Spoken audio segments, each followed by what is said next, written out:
Bonjour, ravi de vous retrouver pour ces 3 minutes pour agir sur les marchés financiers qui interviennent dans un contexte de forte volatilité des marchés actions. Pour en parler, je reçois aujourd'hui Frédéric Leroux, gérant global de Carmignac Gestion. Bonjour Frédéric. Bonjour. Alors Frédéric, les marchés ont corrigé d'environ une dizaine de pourcents depuis le début de l'année. Qu'est-ce qui justifie cette correction significative? Alors la baisse en fait a démarré au printemps dernier. Il faut se remettre un petit peu en arrière. Pourquoi est-ce qu'on est monté de début 2009 jusqu'au printemps 2015? 3 raisons principales. Une pompe à liquidité qui fonctionnait à plein avec des banques centrales extrêmement actives et de la croissance dans les pays émergents. Une croissance américaine décente.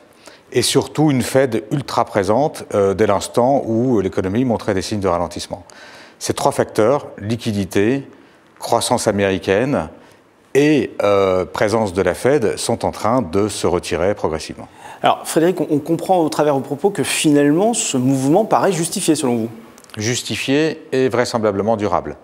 La politique monétaire de la Fed a été inversée. Les taux remontent, les taux courts, et les achats d'obligations ont cessé. La deuxième chose, c'est que les opérateurs voient le ralentissement économique mondial, mais sous-estiment encore, de notre point de vue, la contribution à ce ralentissement de l'économie américaine. Le jour où le ralentissement américain sera vraiment patent, je crois que là, on sera parti pour un retournement de cycle relativement durable. Et le troisième point, c'est la liquidité. Aujourd'hui, les pays émergents doivent éviter que leur devise ne se déprécie trop vite.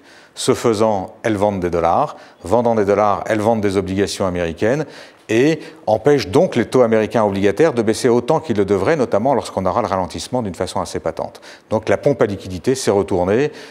Elle détruit aujourd'hui cette pompe à liquidité alors que jusque-là, elle la créait, ce qui avait expliqué la forte hausse de 2008 à 2015. Alors finalement, Frédéric, quel conseil donner à un investisseur qui souhaiterait aujourd'hui se positionner sur les marchés? Alors j'aurais tendance à lui conseiller un grand degré de prudence et donc de choisir des investissements relativement peu sensibles au cycle économique.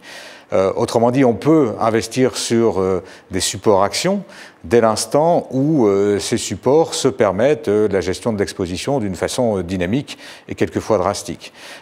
Des gestions actions qui vont privilégier des thèmes, des secteurs d'investissement qui sont indépendants du cycle économique, qui sont composés de sociétés qui arrivent à faire croître leurs earnings, même dans des environnements économiques adverses. Merci Frédéric. Merci.